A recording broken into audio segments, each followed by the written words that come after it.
Данный способ как бороться с кашлем и насморком.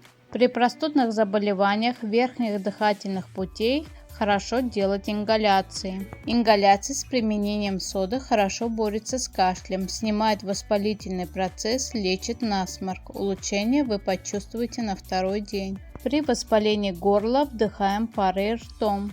При воспалении носа делаем глубокий вдох носом, выдыхаем ртом. Такую процедуру проводим 3 раза в день. Берем кастрюлю либо ковшик, кипятим в нем воду. А можно просто залить кипяток в любую чашку.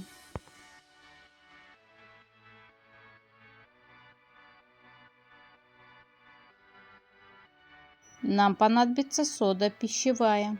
1 чайная ложка. Пищевую соду 1 чайную ложку добавляем в кипяток. Наклоняем голову, накрываем сверху полотенцем и начинаем дышать над паром. Дышим над паром ровно столько, сколько вы сможете выдержать. Будьте здоровы, не болейте. А с вами была Ната Лайф. Подписывайтесь на канал, не забывайте нажать на колокольчик. Дальше больше, дальше еще интереснее. Всем пока-пока, до новых встреч.